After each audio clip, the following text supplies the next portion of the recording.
Hello and welcome to day 85.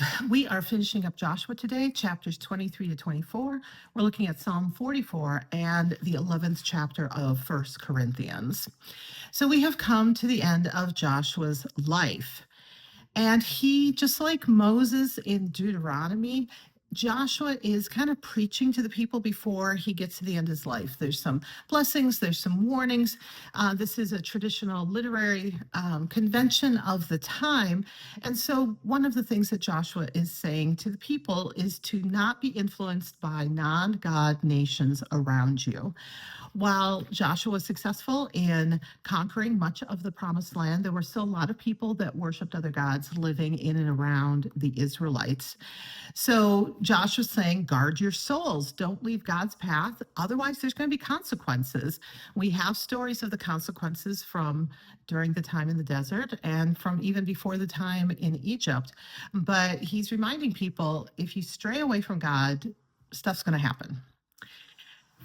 Verse 24:15 is a really important verse, and it's a verse that I've often had hanging up on a wall in my house. Choose today who you will worship. As for me and my family, we will worship God. This is a beautiful statement of faith from Joshua as a strong leader to his people.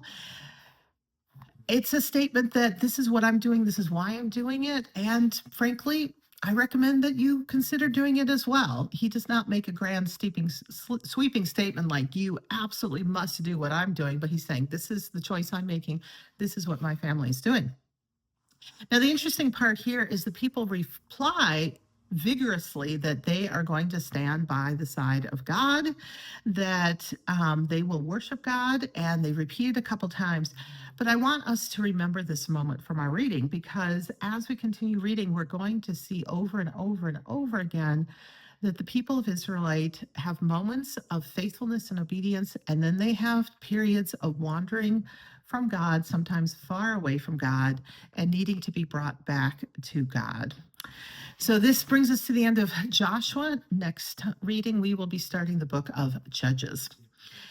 Turning to Psalm 44, it starts with a summary of life with God, which in many ways sounds a lot like some of the summaries we've heard in Joshua and in Deuteronomy. But then it feels like the psalmist is saying, you know, God, what happened? You wandered off. I'm not feeling you anymore. Are you paying attention to us? Are you with us, God? So as you read this, I would jot down some notes that in many ways, this is a prayer of reality. It's a prayer that starts off honoring God and thanking God, being grateful to God, but then it gets to the nuts and bolts of human existence. Why does it seem that God isn't always paying attention? Why is there evil and struggle in the world?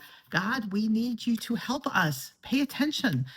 Let us know what your plan is and where this is going, because this is horrible what we're going through. I think many of us have had periods in our lives when we haven't felt God's presence. Mother Teresa, after she died, her journals were given to a friend to edit them and see if there was anything worth publishing. And one of the things that he noticed as he went through there was that she had had some very powerful experiences with God early in her life. But then for more than 40 years, she did not feel God's presence at all. She managed to continue serving God and serving her neighbors, and in many ways being the face of Jesus for many people on earth, but she didn't feel God's presence. She didn't feel God close to her. And so this psalm kind of reflects that sense of, where are you, God? I'm in trouble. I'm not feeling you. What's the plan? What's going on? I need you. When we look at 1 Corinthians chapter 11, verses 10 to 12 make a point not to read too much into the differences between men and women. And I think this is interesting because gender differences is still an issue that we really struggle with today. Just what does it mean to be a man? What does it mean to be a woman? Are there other genders? Are there other expressions of genders? What does our culture say the gender expression should be? What do other cultures say? So there's a lot of weightiness in this, and it seems very relevant to us today.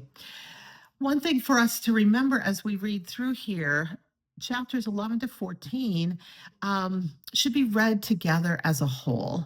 There's a lot of people that I think go through here and pick out individual verses and really make a big point of them within the organization of our churches or decisions about how we live together as the church, but the whole should be taken together. There's a lot of instructions for a lot of people in here, not just setting aside women. But we don't always give the same emphasis to the instructions to men. And there are some scholars who believe that this section is more of a reflection of the household codes that were the law and tradition of the Roman culture at the time than actually the direction that God necessarily wanted us to go as far as timeless truth for all people in all places. So read the next few chapters and try to put it together as a whole, but also consider that there may be a significant timely cultural influence from the Romans as we're going through here. One of the issues that Paul is very concerned about is there's a lack of unity in the church. And he talks about communion here. He talks about people who come up to the table and drink so much of the communion wine, they actually are drunk and have to be helped away, whereas others don't even manage to make it up to the table and don't get anything from the communion sacrament. So Paul offers some instructions on the sacrament here. And this is an interesting section because there are some churches that when it comes to communion practice what is called an open table, and some churches practice what is called a closed table. And some of that is based on the instructions here. Some of it is from other passages in the New Testament and the Gospels. But there is a disagreement as to the interpretation of what the sacrament of Holy Communion is as far as how it is practiced. Everyone agrees that we receive salvation and grace from Jesus Christ through communion. But how do we do it? Who is welcome at the table? How do we serve it? What elements do we use? I just heard about one church that said it can only be wheat wafers and it can only be alcoholic wine, that no juice is allowed for people in recovery, and no non-gluten breads may be used. It must be wheat bread. It must be alcoholic wine. There are some churches that reading these instructions have said, you have to be a member of this church. We need to know that you have a right understanding of communion before you go up to the table. Otherwise, you're going to cause spiritual problems for all of us. Other people look at Jesus' teaching and ministry and say, you know what? Jesus never turned anyone away. We're not going to turn anyone away. We welcome everyone at the table who is seeking the grace of Jesus in their lives. So there's a variety of interpretations, a variety of practices. This is an area that we don't have unity in the church. If you visit different churches, you will quickly realize that there are some churches where you are allowed to take communion. There are some churches where you're not allowed for a number of different reasons. And so I think Paul would still have some comments if he was writing a letter to us today about how we are using the sacrament of Holy Communion and what it says about our unity in the body of Christ. So we're still struggling, we're still growing and evolving as a church, and we're still trying to figure out how to live together and how to follow Jesus. So I leave that with you for today, and we'll see you next time.